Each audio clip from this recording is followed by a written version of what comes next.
Hai, welcome to IMO. In my opinion, Bareng gue Zen, Hai, gue Uzi. dan gue Rere. kali ini kita mau bahas toxic relationship ya. Duh, berat ya. Pas banget nih, gue ada cerita. Hubungan beracun, Hubungan yang saling merugikan satu sama lain. Relationship yang karakternya itu tuh lebih damaging secara physical atau emotional. Tentu saja, makanya saya ada di sini. pernah dong Pernah. sama temen. Dengan mantan saya tentunya. Sekarang masih sih sebenarnya sama papa aku sendiri. Kurang lebih 1 tahun. 2 tahun yang lalu mungkin. Aku sih berasanya baru pas lumayan umur segini ya, kayak umur 20-an ini udah aku dewasa, baru aku berasa sih kalau misalnya ternyata efek yang papa kasih pas saat aku masih kecil itu ngefeknya sampai sekarang. Ketika dia beli sepatu baru, Waktu menginjak bulan ke berapa ya? Bulan ke 6 lah. Mungkin karena papa sejak kecil udah jauh sama keluarga juga, jadi mungkin hubungannya yang papa build sama anak-anak tuh lebih ke kayak hubungan satu arah aja, jadi papa juga terlalu mendominasi atau mungkin papa suka nggak pernah mau dengerin anak-anak yang ngomong, jadi akhirnya banyak unresolved childhood trauma yang efek sampai sekarang karena itu sebenarnya belum selesai.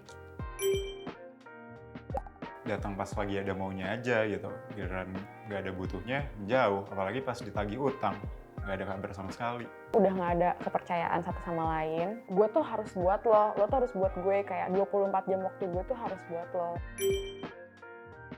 Mungkin lebih melihat kita sebagai tempat cerita aja gitu. Yang penting kita bisa dengerin tanpa mau tahu kita tuh sebenarnya mau apa sebagai individu. Susah-susah gampang kali ya. Kalau masih dalam tongkrongan yang sama atau lingkungan sama, itu mungkin agak sulit untuk keluarnya gitu. Kalau udah beda tongkrongan, nah mungkin tuh baru dari situ gampang karena kan nemuin teman yang baru lagi. Sebenarnya asal kita mau berusaha tuh kayaknya tuh bakal gampang gitu. Gampang-gampang aja sih harusnya. Ya benar-benar ngeblok semua akses, dan gue bilang ke dia kalau kita tuh udah saling nyakitin. Nagih utangnya agak ditegasin dikit ya. Nah, kita kan sama-sama butuh, jadi ya kalian yang merasa diutangi gitu, coba lebih berani untuk nagih karena itu hak kalian juga sih. Ya kalau bisa sih keluar dari zona itu gitu. Yang namanya toxic, mendingan keluar aja gak sih? Oke, kalau versi aku sendiri itu lebih ke mungkin cari teman, banyak berorganisasi juga di luar, terus habis itu nyari kesibukan lain, hobi lain gitu, dan mungkin ketemu sama orang-orang yang memiliki interest yang sama-sama aku. Di situ akhirnya aku jadi channeling rasa sakit aku ke hal yang lebih positif.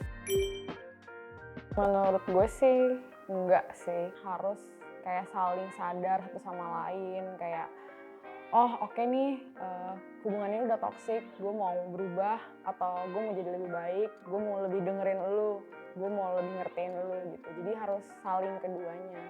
Diperbaikin gimana ya? Gimana cerita harus dari kesadaran orangnya masing-masing kali ya. Kalau kita yang nyadarin juga ya nggak bisa nyadarin orang gitu, harus dari dalam dirinya sendiri. Dan meskipun kita jadi korban, kita harus mulai berani untuk berkata tidak supaya nanti ke depannya terhindar dari toxic relationship tersebut.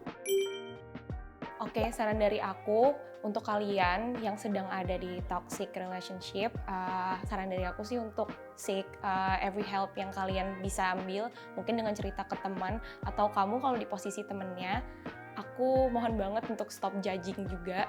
Jadi mungkin lebih ke mendengarkan aja, atau mungkin kalian bisa tanya, ini mau didengerin apa mau direspon gitu. Saran dari gue, kalau misalnya tingkat relationship kalian masih di tahap PDKT, udah cabut.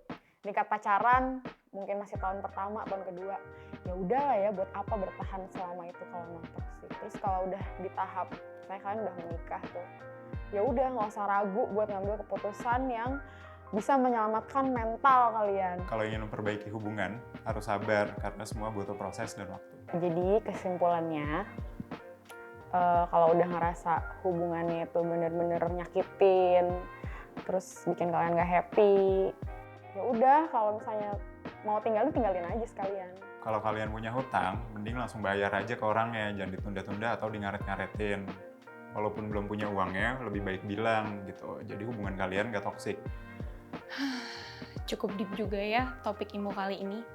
Untuk kalian yang lagi berada di toxic relationship, kalian boleh share pengalaman kalian di kolom komentar. Gue harap cukup Britney Spears aja yang toxic, jangan kalian. Yang suka dengan video ini, jangan lupa klik like, subscribe, dan turn on notification supaya nggak ketinggalan video terbaru dari Beauty Journal. Terima kasih udah dengerin cerita kita, dan sampai bertemu lagi di video selanjutnya. Dah!